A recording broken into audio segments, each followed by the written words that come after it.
भगवान शिव जितने प्रचंड है उतने कोमल भी हैं, जितने विनाशक है उतने करुणामय भी। वह अपने भक्तों के लिए कुछ भी कर सकते हैं। उनका हर रूप, हर लीला सिर्फ यही दर्शाती है कि भगवान शिव ने अपने भक्तों से कितना प्रेम किया है। ऐसे ही अपने एक भक्त के लिए उन्होंने अपना रूप त्याग कर एक भिक्षुक का रूप लेना स्वीकार किया। कौन था वह व्यक्ति जिसके लिए महादेव ने यह रूप लिया? आइए ये पुराणों की कहानी से जानते हैं।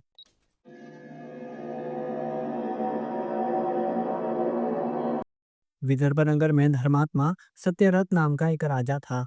धर्मपूर्वक पृथ्वी का पालन करते हुए उस राजा का बहुत समय बीत गया। किसी समय उसके नगर को चारों ओर से घेर कर बहुत से सेना से युक्त शाल व क्षत्रियों के साथ उस राजा का घोर युद्ध हुआ। उस भयानक युद्ध में शाल व वीरों के द्वारा वह विदर्भ राज दैव योग से उनके द्वारा मार दिया गया। राजा के मारे जाने पर बचे हुए सारे सैनिक मंत्रियों के साथ भाग गए। उसके बाद उस राजा की गर्भवती रानी शत्रुओं से घिरी होने पर भी रात के समय बड़े यत्न से नगर के बाहर चली गई। वह रानी राजधानी से निकलकर पूर्व दिशा की ओर बहुत दूर चली गई। सुबह होने पर उस रानी ने वहां एक स्वच्छ सरोवर को देखा। उस सरोवर के तट पर एक छायादार पेड़ का आश्रय लेकर वह रानी बैठ गई। वहां रानी ने दैववश शुभ मुहूर्त में एक पुत्र को जन्म दिया। उसी समय भाग्यवश उसे प्यास लगी और जैसे ही वह जल लेने के लिए सरोवर में उतरी कि जल में रहने वाले ग्राह ने उसे पकड़ लिया। माता से रहित वह नवजात बालक सरोवर के किनारे रोने लगा। ये देखकर भगवान शिव दया से भर गए। उसी समय भगवान शिव के मन से प्रेरित की गई एक भिखारिन वहां आ पहुंची। अपने 1 साल के बेटे को अपने हाथ में लिए उस विधवा ने उस रोते हुए अनाथ बच्चे को देखा। उसने अपने हृदय में विचार किया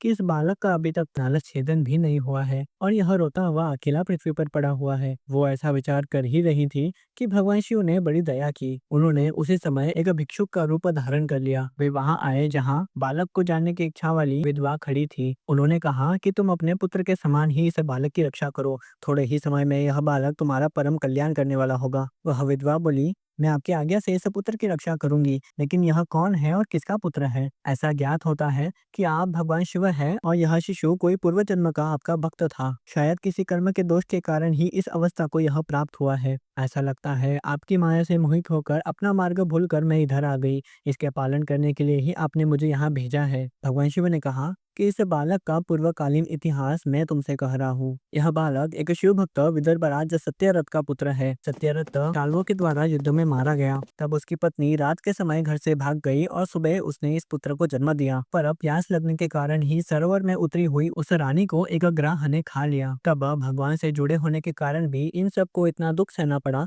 इसके कारण उस विधवा के मन में कई सवाल उत्पन्न हुए। उसने कहा कि शिव भक्त राजा उन नीच शाल्वों के द्वारा क्यों मार डाला गया?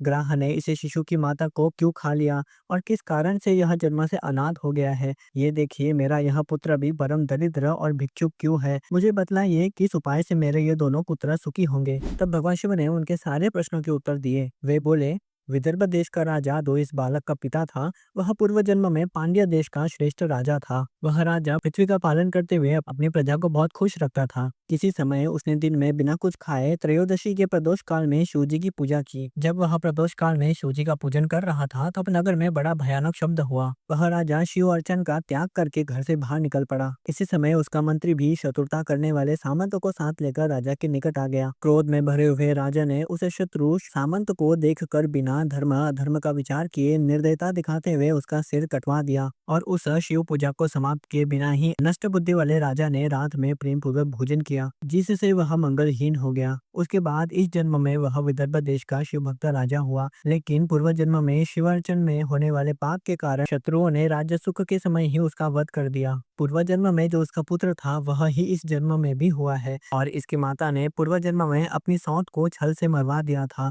उस पाप से इस जन्म में इसे ग्राह ने निगल लिया। और अब तुम्हारे पुत्र के बारे में सुनो। शिव जी की अर्चना न करने वाले मनुष्य दरिद्र हो जाते हैं।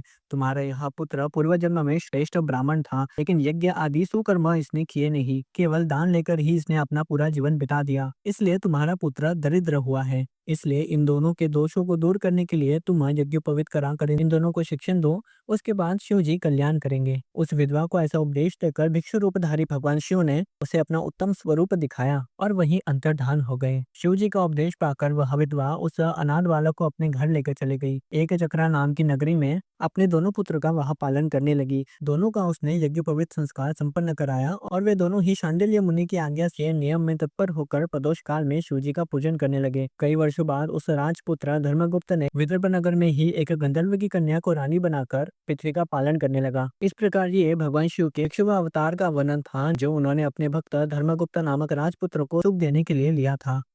दोस्तों, अगर आपको यह वीडियो पसंद आया हो तो इसे लाइक करें, शेयर करें और इसे सब्सक्राइब करना ना भूलना।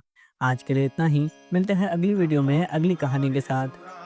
हर हर महादेव। निर्मलभासितशोभितलिङ्गं जन्मज दुःखविनाशकलिङ्गं तत्प्रणमामि सदा शिवलिङ्गम्।